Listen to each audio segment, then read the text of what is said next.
Joshua chapter 9.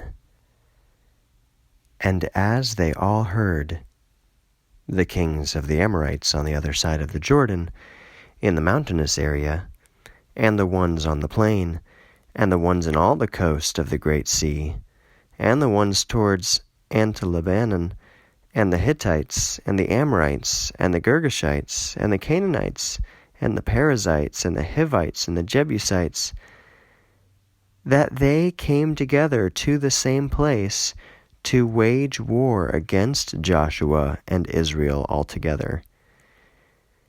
And the ones dwelling in Gibeon heard all as much as Joshua did to Jericho and to Ai. And they acted, even indeed themselves, with astuteness. And coming, they stood by and prepared.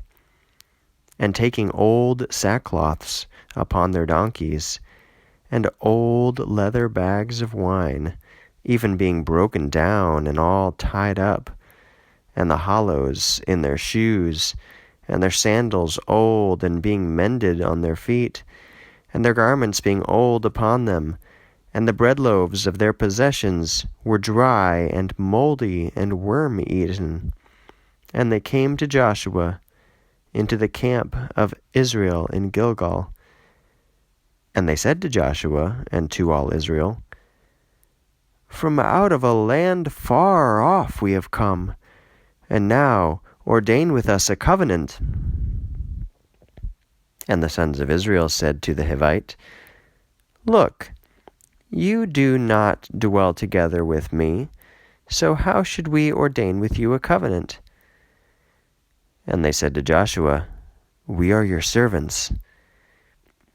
And Joshua said to them, From what place are you? And from what place do you come?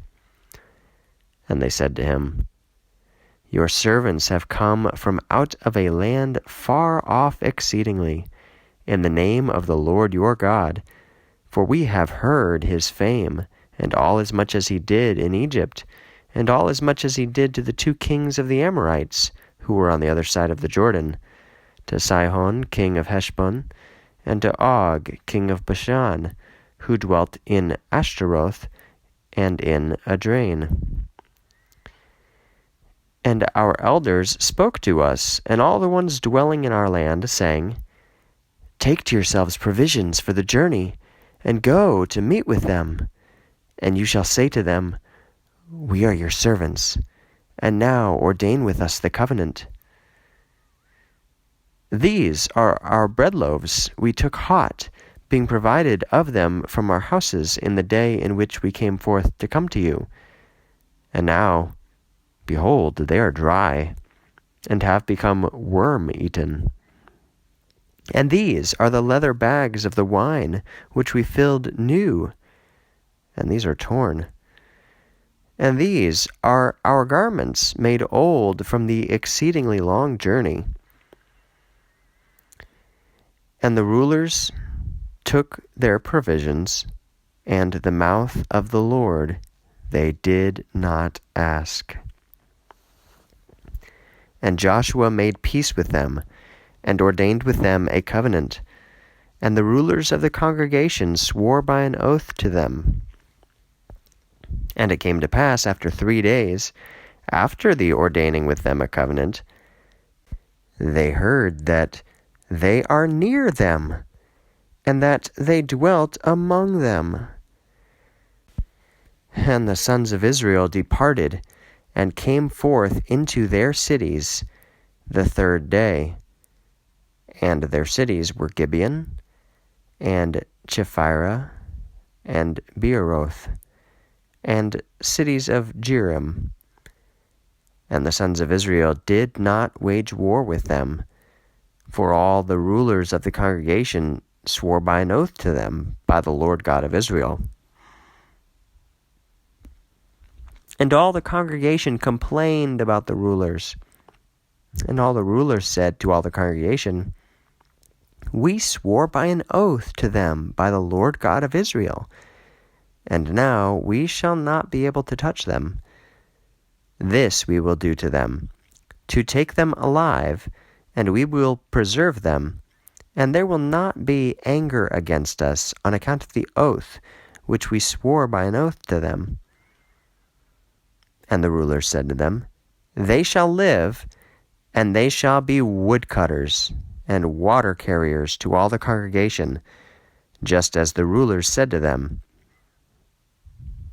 And Joshua called them together, and he spoke to them, saying, Why did you mislead me, saying, We are exceedingly far from you, but you are natives of the ones dwelling among us?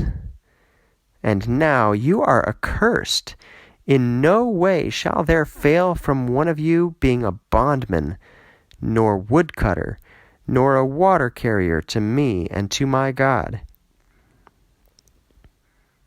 And they answered to Joshua, saying that a message was announced to us, as much as the Lord your God ordered Moses his servant to give to you this land, and to utterly destroy us, and all the ones dwelling upon it, from in front of you. And we feared exceedingly for our lives from your presence, and we did this thing. And now, behold, we are under your hands. As it pleases you, and as it seems good to do to us, you do it. And they did to them thus. And Joshua rescued them in that day from out of the hands of the sons of Israel, and they did not do away with them. And Joshua established them in that day as woodcutters and water carriers to all the congregation, and for the altar of God, until the day today, and for the place whichever he should choose.